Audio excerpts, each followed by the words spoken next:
Les Français sont quasiment à 100% avec leurs agriculteurs. Vous entendez les camions klaxonner, les voitures klaxonner, des appels de phare, des gestes de sympathie par rapport au mouvement. Alors que malheureusement, je dis bien malheureusement parce que c'est pas le but, on les emmerde.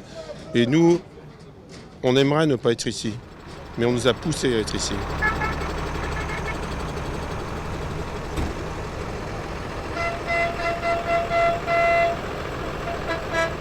On a vraiment l'impression d'être fliqué tout le temps. On n'est plus libre. Pendant longtemps, agriculteurs, on disait qu'on avait une certaine liberté et aujourd'hui, on ne l'est plus concrètement. Il faut savoir que maintenant, on est même surveillé par satellite et ça, c'est vraiment une frustration parce que c'est vraiment l'impression qu'aujourd'hui, on ne nous fait pas confiance, quoi. Enfin, je me suis installé en tant que jeune agriculteur. C'était pour travailler les champs, prendre mon tracteur, aller labourer, semer. Et aujourd'hui, c'est 50% de mon temps, quoi. Les autres 50%, c'est au bureau, à essayer de tout faire pour être dans les normes. Les gens qui pondent ces lois ne prennent même pas en considération la nature. Je vous donne un exemple, on doit mettre des cultures intermédiaires entre une culture d'hiver et de printemps pour ne pas laisser le sol nu.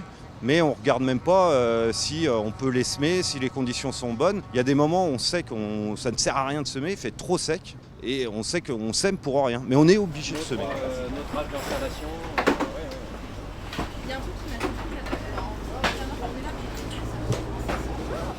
Mon travail, c'est de cultiver du blé. Et quand on arrive à des impasses et qu'on peut quasiment plus cultiver les choses parce qu'on n'a plus de solution, c'est dramatique. On a également aussi des problèmes économiques, c'est-à-dire qu'on a encore des charges qui étaient élevées et des prix du blé qui s'effondrent.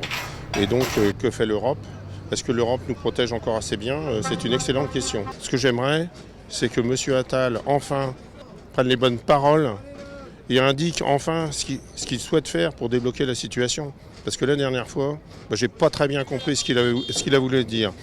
Alors au départ, ça commençait très bien, il nous aime bien, mais la suite, c'était flou, et donc il faut être précis dans les choses.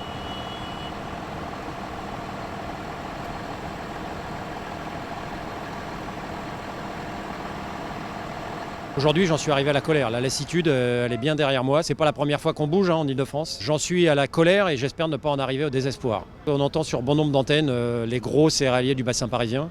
Aujourd'hui, avec 200 hectares, je suis loin du compte d'une ferme brésilienne ou d'une ferme ukrainienne qui en cultive des centaines de milliers, qui sont gérés par des agro-business. Moi, mon chiffre d'affaires, il est à peine à la hauteur d'un commerce. Donc remettons les choses à plat. Et puis reprenons un peu de bon sens, continuons à être, je l'espère, être soutenus comme ça par la population et faisons entendre à ce gouvernement ce que les autres gouvernements avant n'ont pas entendu, c'est de ramener du bon sens dans ce pays.